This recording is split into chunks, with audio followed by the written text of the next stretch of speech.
Hello दोस्तों, मैं Sandeep loyal आप सभी का पिनेकल कोचिंग सेंटर के इस ऑनलाइन प्लेटफॉर्म पे स्वागत करता हूं और उम्मीद करता हूं कि आप सब बहुत अच्छे होंगे और अपने एग्जाम की बढ़िया तैयारी भी कर रहे होंगे। तो एक बार फिर से आप सभी के बीच पिनेकल पब्लिकेशन की SSC exam special 6500 GS book के वीडियो सॉल्यूशन के साथ जनरल स्टडीज सामान्य धन का ये पिनेकल पब्लिकेशन का भाई 5th एडिशन है, 5वां एडिशन है पिनेकल पब्लिकेशन का।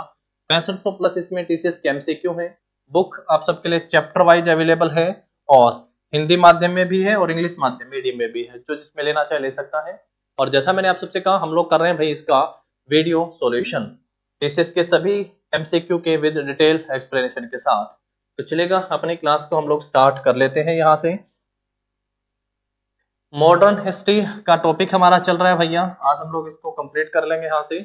और मिसलेनियस विविध विविध में से जितने क्वेश्चन बचते हैं उन सबको आज हम लोग करेंगे भाई। लास्ट टाइम 925 तक हम लोग पढ़ लिए थे, आज 926 के साथ अपनी क्लास को आगे बढ़ा रहे हैं। क्वेश्चन है, who among the following freedom fighters of India revive the Indian national army Azad Hind Fauj which was formed in 1942 by रास Bihari Bose and Captain General Mohan Singh in the year 1943। Hindi में देखिएगा, भारत के निम्नलिखित स्वतंत्रता सेनानियों में से किसने वर्ष 1943 में भारतीय राष्ट्रीय सेना आजाद हिंद फौज का गठन किया था या को पुनः स्थापित किया था, जिसका गठन 1942 में रास बिहारी बोस और कैप्टन जनरल मोहन सिंह ने किया था। तो भैया 1943, तो दोनों ही ऑप्शन के साथ आप सब यहाँ पे ध्यान रखिएगा, 1942 रास बिहारी और कैप्टन मोहन सिंह के साथ, और 1943 में सुभाष चंद्र बोस ने इसको पुनर्गठित करा। महात्मा गांधी, जवाहरलाल नेहरू, भगत सिंह और सुभाष चंद्र बोस। तो सही आंसर क्या होगा? सुभाष चंद्र बोस। ऑप्शन जो होगा हमारा यहाँ पे इस क्वेश्चन का डी सही आंसर हो जाएगा। सुभाष चंद्र बोस ने भैया 1938, 1938 और 1939 ये दो बार जो है कांग्रेस के प्रेसिडेंट भी रहे। दो बार ये कांग्रेस के प्रेसिडेंट भी रहते हैं, 1938 और 1939। 1938 का सेशन जो है ये कहां पे हुआ था? तो आंसर होगा हरिपुरा का सेशन था ये, हरिपुरा। और 1939 का अगर पूछेगा तो ये सेशन था त्रिपुरी का। हरिपुरा और त्रिपुरी के सेशन में इन्होंने कांग्रेस की अध्यक्षता करी थी। सुभाष चंद्र बोस का जो जन्म है 23 जनवरी 1897 को उड़ीसा के कटक में होता है। 23 जनवरी 1897 उड़ीसा के कटक में इनका जन्म हुआ। 23 जनवरी को जो है पराक्रम दिवस के रूप में मनाया जाता है, पराक्रम दिवस के रूप में मनाया जाता है 23 जनवरी को, ये याद रखना है आप सबको। और सुभाष चंद्र बोस जो हैं 1 मई 1939 को कांग्रेस से रेजिग्नेशन देके फॉरवर्ड ब्लॉक का गठन करते हैं।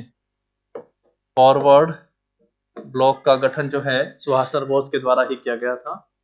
चलिए, ऑप्शन जो होगा हमारे यहाँ पे इस क्वेश्चन का भाई डी सही आंसर हो जाएगा। नेक्स्ट क्वेश्चन के ऊपर आते हैं। हाँ, ये भी ध्यान रख सकते हो, इन्होंने जो है इसके अंदर जो है अलग अलग रेजिमेंट भी बनाए थे। रानी लक्ष्मीबाई महिलाओं के लिए था, रानी लक्ष्मीबाई। और इसके साथ साथ जो है एक गांधी ब्रिगेड के नाम से था, एक नेहरू ब्रिगेड था, एक सुभाष ब्रिगेड थी। तो ये भी यहां से ध्यान रखोगे। चलिए नेक्स्ट पे आओ। इसके बाद फिर Who among the following freedom fighters of India was assassinated? निम्नलिखित भारतीय स्वतंत्रता सेनानियों में से किसकी हत्या कर दी गई थी? जवाहरलाल नेहरू, महात्मा गांधी, नाना साहिब और बाल गंगाधर तिलक। तो आप सब जानते हैं महात्मा गांधी की हत्या कर दी गई थी। महात्मा गांधी का जन्म कब हुआ था? ये भारत साउथ अफ्रीका से कब आए थे? साउथ अफ्रीका से भारत जो है ये कब आते हैं? ये दिन बड़े इंपॉर्टेंट हैं। और इनकी जो है मृत्यु कब हो गई थी? तीनों पे हमसे क्वेश्चन पूछे जाते हैं, तो आप आंसर कर दीजिएगा। जन्म जो है 2 अक्टूबर 1869 को गुजरात के पोरबंदर में होता है। साउथ अफ्रीका से भारत आते हैं 9 जनवरी 1915 को, और इस दिन को भी भारत में एनआरआई डे के रूप में मनाया जाता है। 2 अक्टूबर को नॉन वायलेंस डे मनाया जाता है, नॉन वायलेंस डे, अहिंसा दिवस मनाया जाता है। इनकी हत्या कर दी गई थी नथुराम गोडसे ने गोली मारकर। बिरला हाउस दिल्ली में। समय था 30 जनवरी 1948 का। इस दिवस को जो है मार्टियार्स डे या शहीद दिवस के रूप में मनाया जाता है, शहीद दिवस के रूप में। नथुराम गोडसे को जो है अंबाला सेंट्रल जेल में फांसी दी गई थी, अंबाला जेल में जो है इनको फांसी दी गई थी। तो ये ध्यान रखेंगे, महात्मा गांधी से संबंधित भाई 1869 को जन्म होता है, 9 जनवरी 1915 को जो है साउथ अफ्रीका से भारत आते हैं अपोलो बंदरगाह पर, और 30 जनवरी 1948 को जो इनकी हत्या कर दी जाती है। तो यहाँ पे पूछा है कि निम्नलिखित भारतीय स्वतंत्रता सेनानियों में से किसकी हत्या कर दी गई थी, तो सही आंसर क्या हो जाएगा, महात्मा गांधी की। तो ऑप्शन जो होगा हमारा यहाँ पे बी इस क्वेश्चन का सही आंसर होगा। चलिए आगे बढ़ाते हैं क्लास, नेक्स्ट पे आओ। Who among the following was the first Indian to be selected to the British House of Commons on Liberal Party ticket? निम्नलिखित में से कौन British house of Commons on liberal party ticket पर चुने जाने वाले पहले भारतीय थे? लिबरल पार्टी के टिकट पर चुनाव लड़ा, जीता, चुने गए। समय था 1892 का। कहां से चुनाव लड़ा था भाई इन्होंने, फिन्सबरी से। ब्रिटिश हाउस ऑफ कॉमन्स जो है ये आप यूं कह सकते हैं यूनाइटेड किंगडम का लोअर हाउस था। पहले भारतीय थे, 1892 में फिन्सबरी से चुनाव लड़कर जीते। पहला ऑप्शन है चंद्रशेखर आजाद, दादा भाई नौरोजी, बी.आर. अम्बेडकर और भगत सिंह। तो आप सब जानते हैं सही आंसर क्या है, दादा भाई नौरोजी। 1866 में ईस्ट इंडिया एसोसिएशन की स्थापना करते हैं, ईस्ट इंडिया एसोसिएशन की स्थापना करते हैं। ईस्ट इंडिया एसोसिएशन की स्थापना करी थी इन्होंने। जबकि हम लोग पढ़ के आते हैं 1887 में लंदन में भारतीय सुधार समिति की स्थापना भी करते हैं। भारतीय सुधार समिति की स्थापना भी इनके द्वारा की गई थी। Dadabhai Naoroji grand old man of India के नाम से जाने जाते हैं, ओल्ड मैन ऑफ इंडिया के नाम से जाने जाते हैं दादा भाई नौरोजी। ध्यान रखेंगे 1892 में फिन्सबरी से चुनाव लड़ा था लिबरल पार्टी के टिकट के ऊपर और ब्रिटिश हाउस ऑफ कॉमन्स में चुने गए थे। नेक्स्ट क्वेश्चन के ऊपर आते हैं, फिर इसके बाद ऑप्शन जो होगा हमारा यहाँ पे बी सही आंसर हो जाएगा। Who founded Shanti Niketan near Bolpur in 22 दिसंबर 1901? 22 दिसंबर 1901 को बोलपुर के पास शांति निकेतन की स्थापना किसने करी थी और इसे अब किसमें शामिल कर लिया गया है? तो आप सब कहोगे यूनेस्को की वर्ल्ड हेरिटेज साइट में जो है इसे शामिल कर लिया गया है। यूनेस्को जो वर्ल्ड हेरिटेज साइट में से शामिल कर लिया गया है। ठीक है, शांति निकेतन को 1901 का ध्यान रखेंगे। डॉक्टर राजेंद्र प्रसाद ने स्थापना करी थी या रविंद्रनाथ टैगोर के द्वारा स्थापना की गई थी? दुर्गाबाई देशमुख या Gopal Krishna Gokhale? Gopal Krishna Gokhale servants of India नामक सोसाइटी की स्थापना करते हैं। सर्वेंट्स ऑफ इंडिया सोसाइटी की स्थापना जो है ये किसके द्वारा की गई थी? तो गोपाल कृष्ण गोखले के द्वारा। और रविंद्रनाथ टैगोर जो है ये शांति निकेतन की स्थापना करते हैं वर्ष 1901 में। कहां पे हैं? कलकत्ता में। लास्ट टाइम हम पढ़े थे इन्होंने एक उपन्यास लिखा था गोरा, उपन्यास की रचना इन्होंने लेखक का कार्य करा था। दूसरा हम लोग पढ़ के आते हैं गीतांजलि का लेखन भी इन्होंने करा था, गीतांजलि। और इसके लिए जो है 1913 में नोबेल प्राइज दिया गया था साहित्य का, नोबेल प्राइज साहित्य का नोबेल पुरस्कार इनको दिया गया था। चलिए नेक्स्ट क्वेश्चन के ऊपर आते हैं। इसके बाद हम लोग फिर Who used the ancient text to suggest that widows could remarry? निम्नलिखित में से किसने प्राचीन ग्रंथों के आधार पर विधवाओं के पुनर्विवाह का समर्थन करा था? विधवा पुनर्विवाह का नारायण गुरु, पंडिता रामाबाई, ईश्वर चंद्र विद्यासागर और राजा राम मोहन राय। तो सही आंसर क्या होगा? ईश्वर चंद्र विद्यासागर। राजा राम मोहन राय से 1815 आत्मीय सभा की स्थापना, आत्मीय सभा की स्थापना करते हैं 1815 में। 1828 में जो है ब्रह्म समाज की स्थापना करते हैं ब्रह्म समाज की स्थापना करी थी 1828 में।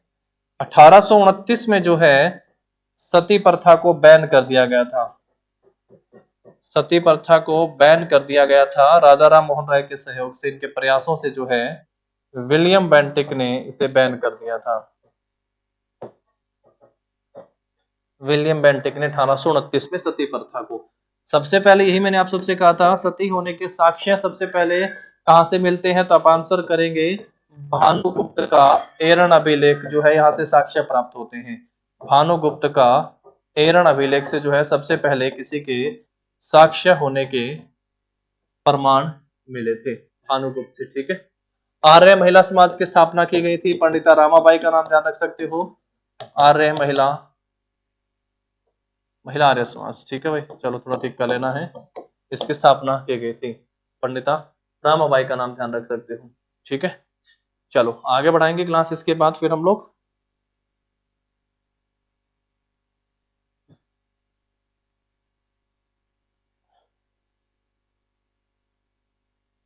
नेक्स्ट देखो फिर क्वेश्चन हमारा 931।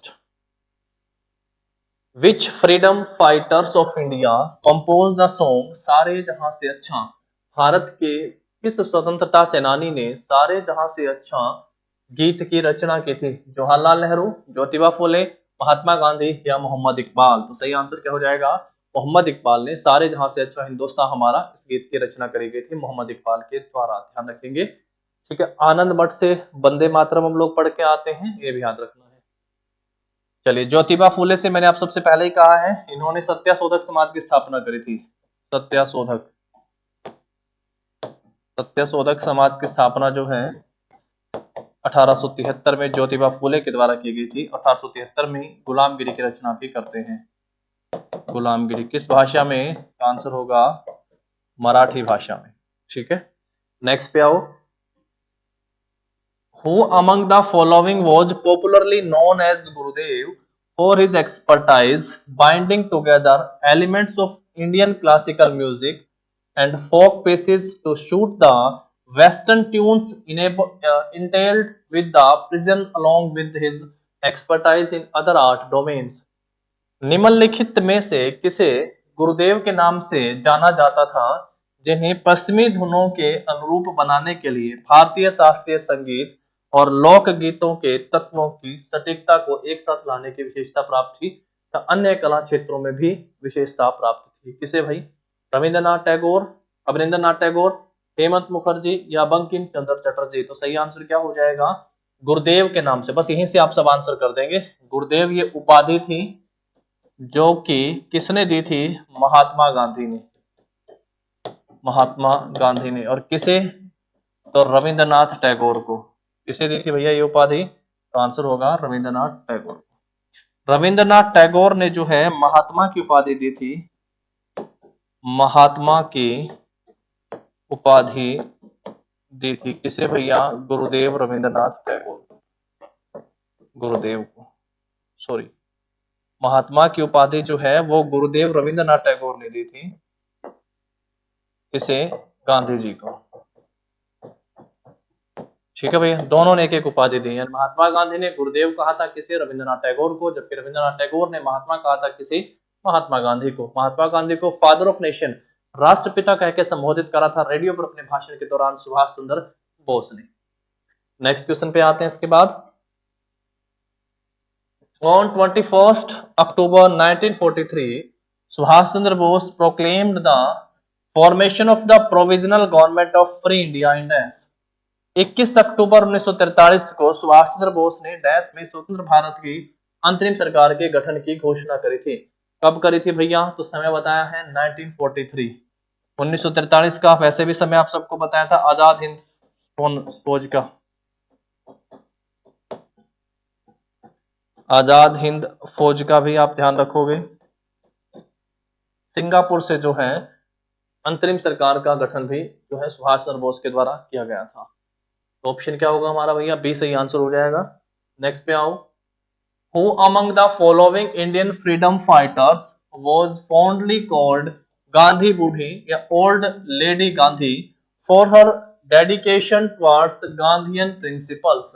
निम्नलिखित भारतीय स्वतंत्रता सेनानियों में से किसे गांधीवादी सिद्धांतों के प्रति समर्पण के लिए बूढ़ी गांधी या ओल्ड लेडी गांधी कहा जाता था? कमला चौधरी, लीला रॉय, दक्षिणायनी वेलायुधन और मातंगिनी हाजरा। तो सही आंसर क्या होगा? मातंगिनी हाजरा को जो है ओल्ड लेडी गांधी के नाम से भी जाना जाता था। तो ऑप्शन क्या हो जाएगा आपका यहाँ पे? इसका डी सही आंसर हो जाएगा। ठीक है, नेक्स्ट पे आओ। अवध किसान सभा was setup in the year dash. Awadh किसान सभा की जो है वो स्थापना कब की गई थी? 1918, 1920, 1921, 1924। आप सबको अवध तो याद है ना? अवध पे बहुत सारे क्वेश्चन आप सबको पढ़ाए हुए हैं। अवध सहायक संधि पर हस्ताक्षर कब करता है? आंसर क्या होगा? 1801। दूसरा, अवध जो है ब्रिटिश साम्राज्य में कब मिला लिया जाता है? अवध ब्रिटिश साम्राज्य में, तो आंसर होगा 1856। फिर अवध के लास्ट जो नवाब थे, अंतिम नवाब जो है अवध के कौन हुए थे? तो आंसर होगा वाजिद अली शाह। वाजिद अली शाह जो है अवध के अंतिम नवाब हुए थे। किसने अवध को चेरी फल कहा था कि जो एक दिन हमारे ही मुंह में आके गिरेगा? तो आंसर होगा डलहौजी ने ऐसा कहा था। अब आया है कि अवध किसान सभा जो है इसकी स्थापना कब की गई थी और किसके द्वारा की गई थी? तो बाबा रामचंद्र के द्वारा जो है अवध किसान सभा की स्थापना की गई थी 1920 में। 1920 में अवध किसान सभा, अवध किसान सभा। तो ये बहुत सारे क्वेश्चन है जो अवध पे पूछे गए हैं। यहाँ पे आपका इसका सही आंसर क्या हो जाएगा? Option D. ऑल इंडिया किसान का अगर हम कांग्रेस का पढ़ के आते हैं तो 1936 1936 में लखनऊ अधिवेशन में जो है इसका गठन किया गया था, ऑल इंडिया किसान कांग्रेस का। और एनजी रंगा इसके पहले हम लोग पढ़ के आते हैं भैया महासचिव के रूप में। सहजानंद सरस्वती को पढ़ के आते हैं इसके पहले अध्यक्ष के रूप में। आगे बढ़ाते हैं क्लास, नेक्स्ट पे आओ। India and Pakistan had signed the dash under which two countries agreed to sort out differences and disputes bilaterally. Bharat और पाकिस्तान ने डैश पर हस्ताक्षर किए जिसके तहत दोनों देशों के मतभेदों और विवादों को द्विपक्षीय रूप से सुलझाने पर सहमति हुई। कलकत्ता समझौता, शिमला समझौता, लखनऊ समझौता या फिर आगरा समझौता? तो ये हुआ था शिमला समझौता। 1972 की बात है, 1972। पाकिस्तान के प्रेसिडेंट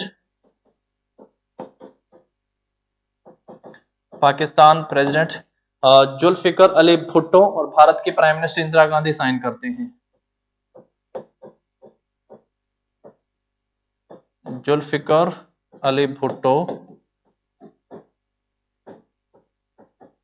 और इंदिरा गांधी साइन करते हैं।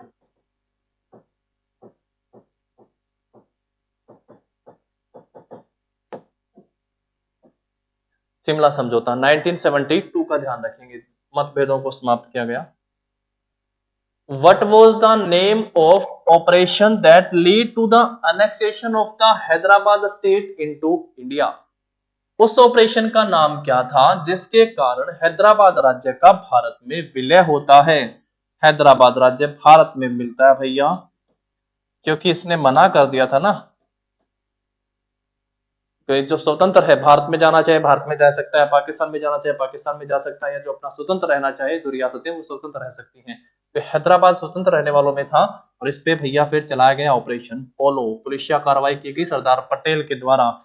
समय था सितंबर 1948 का, सितंबर 1948 का। ठीक है, हैदराबाद का विलय हो जाता है ऑपरेशन पोलो के बाद भारत में। तो हम लोग कहें फिर इसका लास्ट निजाम शासक कौन था?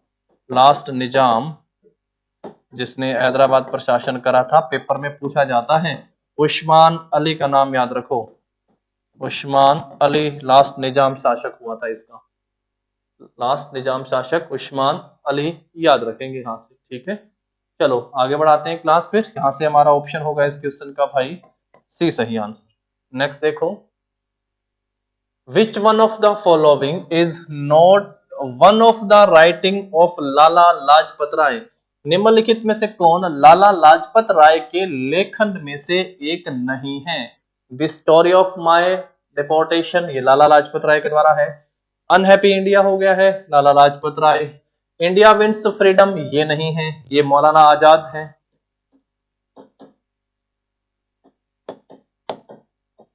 मौलाना अबुल कलाम आजाद के द्वारा जो है लिखा गया है भैया। India wins freedom. Arya Samaj हो गए, तो आर्य समाज से ही जुड़े हुए थे लाला लाजपत राय। आर्य समाज की स्थापना 1875 1875 में जो है स्वामी दयानंद सरस्वती के द्वारा की गई। स्वामी दयानंद सरस्वती के द्वारा जो है इसकी स्थापना की गई थी। ठीक है, तो ऑप्शन क्या होगा भैया आपका यहाँ पे इस क्वेश्चन का? सी सही आंसर होगा। India wins freedom Lala Lajpat Rai की रचना नहीं है। नेक्स्ट पे आ जाओ फिर इसके बाद। With whom is the Pathrughat uprising associated? Pathrughat विद्रोह किससे संबंधित था? लॉयर्स अपराइजिंग, वकीलों का विद्रोह था। सोल्जर्स अपराइजिंग, सैनिकों का विद्रोह था। टीचर्स अपराइजिंग, शिक्षकों का विद्रोह था। और पीजेंट्स अपराइजिंग या फिर किसानों का विद्रोह था। तो ये था भैया किसानों का विद्रोह। पथरुघाट विद्रोह किसानों का विद्रोह था। 1894 में होता है ये पथरुघाट विद्रोह। अगर पूछे कब हुआ था? 1894 में, किसानों से संबंधित था। तो ये पीजेंट विद्रोह आप कहेंगे, किसानों का विद्रोह था पथरुघाट। ठीक है, ऑप्शन जो होगा हमारा इसका भैया फिर डी सही आंसर होगा। नेक्स्ट पे आओ। Who among the following was a freedom fighter based on whose design the present Indian national flag is designed? निम्नलिखित में से कौन एक स्वतंत्रता सेनानी थे जिसके डिजाइन के आधार पर वर्तमान भारतीय राष्ट्रीय ध्वज को डिजाइन किया गया था? तंगुतुरी प्रकाशम, पिंगली वेंकैया, बादल गुप्ता, तिरोट सिंह। एक ही नाम जो आपने बहुत बार सुना होगा, पिंगली वेंकैया भारतीय राष्ट्रीय ध्वज के डिजाइन करते हैं। 22 जुलाई 1947 को जो है भारतीय राष्ट्रीय ध्वज के प्रारूप को संविधान सभा के द्वारा अपनाया जाता है। भारतीय राष्ट्रीय ध्वज के प्रारूप को अपनाते हैं भैया संविधान सभा। ठीक है, तो काफी बातें हैं यहां से जो पेपर में पूछी जाती हैं कि किसने? संविधान सभा ने। संविधान सभा के द्वारा इसे अपनाया गया था। ठीक है, चलिए नेक्स्ट क्वेश्चन के ऊपर आते हैं फिर इसके बाद। The dash movement was led by Chaudhary Devilal in 1987। 1987 में चौधरी देवीलाल ने किस आंदोलन का नेतृत्व करा था? संघर्ष युद्ध, इंसाफ युद्ध, महायुद्ध या न्याय युद्ध? तो चौधरी देवीलाल ताऊ के नाम से मशहूर हुए, ताऊ के नाम से जाने गए। 6th डेप्यूटी प्राइम मिनिस्टर बनते हैं चौधरी देवीलाल। किंग मेकर के नाम से भी ध्यान रख सकते हो भैया। न्याय युद्ध नामक जो है भैया आंदोलन का नेतृत्व इन्होंने करा था। हरियाणा के सिरसा में, चौटाला में इनका जन्म होता है, हरियाणा से। न्याय युद्ध ध्यान रखेंगे आप लोग। 1987 में चौधरी देवीलाल ने न्याय युद्ध आंदोलन का नेतृत्व करा था। चलो आगे बढ़ाते हैं। Chandranagar was a dash colony captured by the British Navy on 23rd March 1757। Chandranagar 23 मार्च 1757 को ब्रिटिश नौसेना के द्वारा कब्जा कर लिया गया एक डैश उपनिवेश था। फ्रेंच, डच, डेनिश और पुर्तगाली। तो ये जो है भैया कौन सा उपनिवेश था? फ्रेंच था, डच था, डेनिश था या पुर्तगाली उपनिवेश था? तो ये फ्रेंच उपनिवेश था चंद्रनगर, या नाम पांडिचेरी। ठीक है, तो ये फ्रेंच के कब्जे में थे और आजादी के बाद भारत को ये मिलते हैं। तो ऑप्शन क्या होगा आपका? यहाँ ए सही आंसर हो जाएगा। नेक्स्ट पे आओ। In which of the following year did Japan invade India resulting in the battle of Imphal?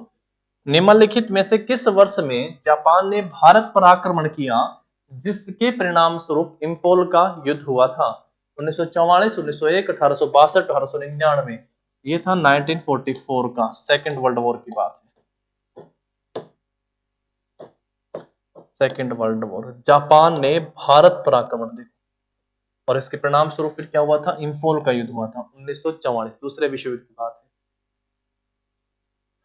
चलिए नेक्स्ट पे आइएगा। In which of the following year was Bombay reorganisation act passed? निम्नलिखित में से किस वर्ष जो है बॉम्बे पुनर्गठन अधिनियम पारित किया गया था?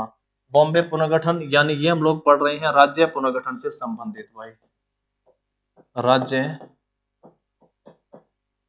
पुनर्गठन। भाषा के आधार पर गठित होने वाला भारत का पहला राज्य जो था, फर्स्ट स्टेट, अगर पढ़े हम लोग तो 1953 1953 आंध्र प्रदेश राज्य ध्यान रखेंगे। उसके बाद राज्य पुनर्गठन आयोग बनाया गया था, राज्य पुनर्गठन आयोग आया 1956 1956 की बात है। और फिर इसके बाद जो है 14 अलग अलग राज्य अस्तित्व में आते हैं। फिर भाषा के आधार पर राज्यों का गठन होने लगा।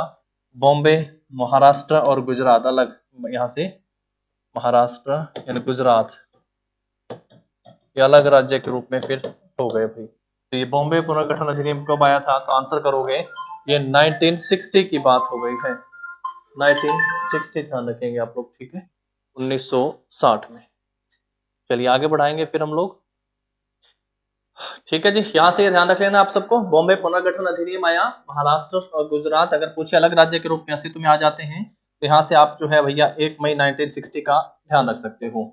अगर पूछे आप सबसे उसके बाद जो है 1 दिसंबर 1963 को जो है नागालैंड असम से अलग होकर एक नए राज्य के रूप में अस्तित्व में आता है। 1 नवंबर 1966 का अगर ध्यान रखोगे तो हरियाणा जो है पंजाब से अलग होकर एक नए राज्य के रूप में अस्तित्व में आता है। ये पूरा टॉपिक है, पॉलिटी में आप इसे जरूर पढ़ लीजिएगा भाई। आगे बढ़ाते हैं, नेक्स्ट क्वेश्चन पे आओ। Who among the following is one of the founder member of भारतीय जनसंघ? निम्नलिखित में से कौन भारतीय जनसंघ के संस्थापक सदस्यों में से एक थे? के.एम. मुंशी, मीनू मचानी, बलदेव सिंह, श्यामा प्रसाद मुखर्जी। तो सही आंसर क्या हो जाएगा भैया इस क्वेश्चन का? श्यामा प्रसाद मुखर्जी जो है भारतीय जनसंघ के संस्थापक सदस्यों में से एक थे। श्यामा प्रसाद मुखर्जी भारतीय जनसंघ के सदस्य थे। ऑप्शन जो होगा आपका डी यहाँ पे सही आंसर होगा। नेक्स्ट पे आओ इसके बाद। A large area of land demarcated as Damin i koh in 1832 was declared as the land of the dash। 1832 में दमिन एकोह के रूप में सीमांकित भूमि के एक बड़े क्षेत्र को डैश की भूमि के रूप में घोषित किया गया था। वर्लिस, पहाड़ियास, मुरियास और संथाल। तो 1832 में जो है दामिन एकोह के रूप में जो सीमांकित भूमि थी उसे संथाल भूमि के रूप में घोषित किया गया था। संथाल विद्रोह भी आप सबको बताया है, इसको भी याद रखना। 1855-56 का संथाल विद्रोह हुआ था, जिसका नेतृत्व किसने करा था? तो आंसर होगा सिद्धू और कान्हू जो है से इसका नेतृत्व करा था भाई 55-56 में। चलो नेक्स्ट क्वेश्चन पे आओ फिर इसके बाद। नेक्स्ट है fort saint Louis was a dash fort that stood Pondicherry on the eastern coast of India. Fort saint Louis एक डैश किला था जो भारत के पूर्वी तट पर पांडिचेरी में स्थित था। पांडिचेरी में स्थित किला फ्रेंच, डेनिश, डच और ब्रिटिश। तो यमन, चंद्रनगर और पांडिचेरी किसके थे भैया? ये फ्रेंच के कब्जे में थे। तो ऑप्शन क्या हो जाएगा आप सबको यहाँ पे? ए इस क्वेश्चन का सही आंसर। आजादी के बाद ये भारत को मिलते हैं। नेक्स्ट पे आ जाओ इसके बाद फिर। What was the meaning of raiyat in British record in the 18th century? 18वीं शताब्दी में ब्रिटिश अभिलेखों में एक रैयत जो शब्द आया था, इसका मतलब क्या था? किसान, बुनकर, व्यापार और जॉबर्स। तो कौन थे भैया? पीजेंट जो किसान थे, इनको रैयत कहा गया था 18वीं शताब्दी में। ब्रिटिश अभिलेखों में ऐसा मिलता है। तो हमारा ऑप्शन जो होगा इस क्वेश्चन का फिर यहां से ए सही आंसर हो जाएगा। नेक्स्ट पे आओ। Who was the Nawab of Bhopal that ruled from 1868 to 1901?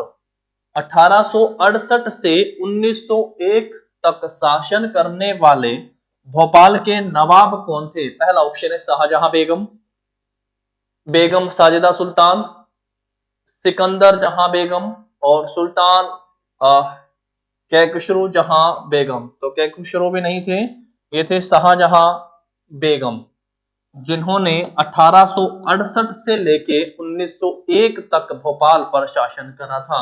ये थे भोपाल के नवाब। हैदराबाद के अंतिम नाजिम निजाम पूछे गए थे उस्मान अली। अवध के अंतिम नवाब पूछे गए थे वाजिद अली शाह। और अंतिम मुगल शासक बहादुर शाह जफर, ध्यान रखोगे। चलिए नेक्स्ट क्वेश्चन पे आइएगा। Who among the following was one of the speakers after Jawaharlal Nehru to address the parliament on the midnight of 15th August 1947?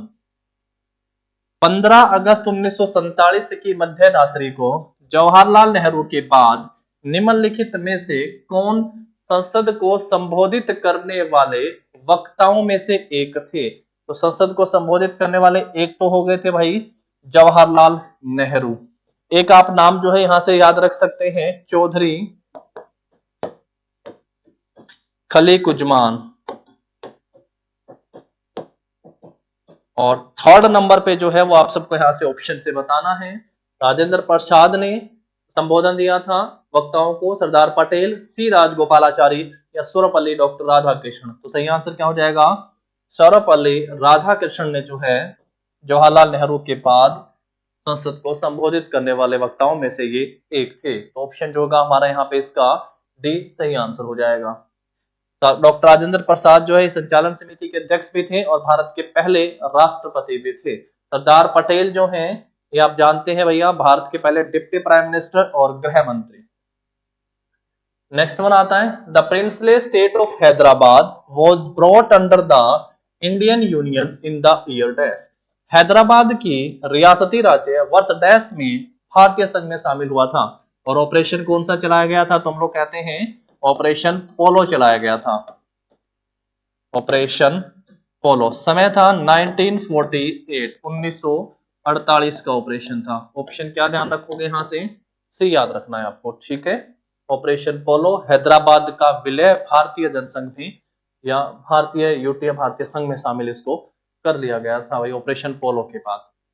1948 का था। सरदार पटेल इसमें अहम भूमिका निभाते हैं, भारत के लौह पुरुष इनको कहा जाता है। नेक्स्ट देखिएगा, who was the chairman of the economic programme committee that was formed by all India Congress committee in 1947।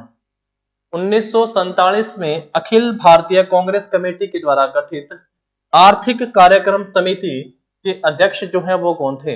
आर्थिक कार्यक्रम समिति के अध्यक्ष पुरुषोत्तम दास ठाकुरदास, जवाहरलाल नेहरू, दादा भाई नौरोजी या फिर सुभाष चंद्र बोस। तो किसकी अध्यक्षता में बनाया गया था भाई?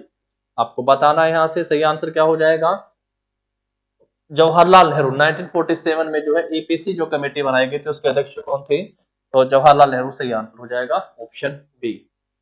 नेक्स्ट पे आते हैं, ये मिसलेनियस टाइप है, वन लाइनर टाइप। आप सब इन क्वेश्चनों को एक बार याद कर लीजिएगा, कभी कभार ऐसे क्वेश्चन में एग्जाम में पूछेंगे, जैसे ना 2020 का क्वेश्चन है ये।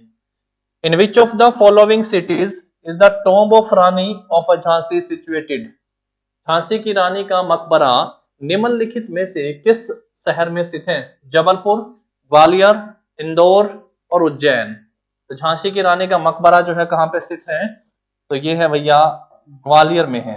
ऑप्शन क्या हो जाएगा आपका यहाँ पे? बी सही आंसर होगा, ग्वालियर में है। रजिया सुल्तान का टॉम्ब पूछे महिला शासिकाओं में से तो आप सब आंसर कर सकते हैं, कैथल में स्थित है रजिया सुल्तान का, कैथल में। नेक्स्ट पे आओ, 1954 which leader give the CR formula. किस नेता ने CR फॉर्मूला दिया था? इसे राजाजी फॉर्मूला के नाम से भी जाना जाता है। किस नाम से भी जाना जाता है दोस्तों? इसे राजाजी फॉर्मूला भी कहा जाता है। इमेज से पहचानिएगा, सी राजगोपालाचारी ने, तिलक ने, CR दास ने या फिर महात्मा गांधी ने। तो राजाजी भी हैं और CR भी हैं। तो CR यहाँ पे भी है पूरा, तो CR दास बनो, लेकिन राजा जी भी दिया गया है यहाँ पे। तो आप सब जो है क्या आंसर कर देंगे यहाँ से भैया? सी राजगोपालाचारी। राजा जी है ना, इन्होंने CR फॉर्मूला दिया था भाई, सी राजगोपालाचारी या राजा जी फॉर्मूला। नेक्स्ट पे आते हैं, Dash was awarded the Nobel Prize in 1913 and in knighthood in 1915। इसको 1913 में नोबेल पुरस्कार और 1915 में नाइटहुड से सम्मानित किया गया था। नाइटहुड को जो है इन्होंने 1920 में जलियांवाला बाग हत्याकांड के विरोध में लौटा दिया था। जलियांवाला बाग हत्याकांड में लौटा दिया था भाई, जो कब होता है? 13 अप्रैल 1919 को हुआ था जलियांवाला बाग हत्याकांड। इनका नाम गुरुदेव के नाम से इनको जाना जाता है। ये है रविंद्रनाथ टैगोर। 1913 में गीतांजलि के लिए जो इनको नोबेल प्राइज दिया गया था साहित्य का, साहित्य के नोबेल प्राइज इनको सम्मानित किया गया था। ठीक है, 1901 में इन्होंने शांति निकेतन की स्थापना करी थी। विश्व भारती पढ़ के आते हैं 1901 में, तो शांति निकेतन की स्थापना करते हैं। 1921 में पढ़ते हैं विश्व भारती की स्थापना करते हैं। नाम है गुरुदेव। इन पे ये भी पूछा गया था ना बचपन में, इनको स्कूल जाने से डर लगता था या स्कूल जाने इनको पसंद नहीं था, दमनकारी लगता था स्कूल जाना। तो इन्हीं पे आता है क्वेश्चन भैया। इनको 1913 में गीतांजलि के लिए, ठीक है, गीतांजलि के लिए इनको साहित्य का नोबेल दिया गया था। चलिए फिर ये हो गए भी हमारे यहाँ तक कंप्लीट। आप कहेंगे मॉडर्न हिस्ट्री का टॉपिक हुआ, बाकी हम लोग पढ़ेंगे अपने नेक्स्ट सेशन में। तब तक आप सब पढ़ते रहिएगा, अपनी तैयारी को बेहतर बनाइएगा। Wish all the best. Thank you.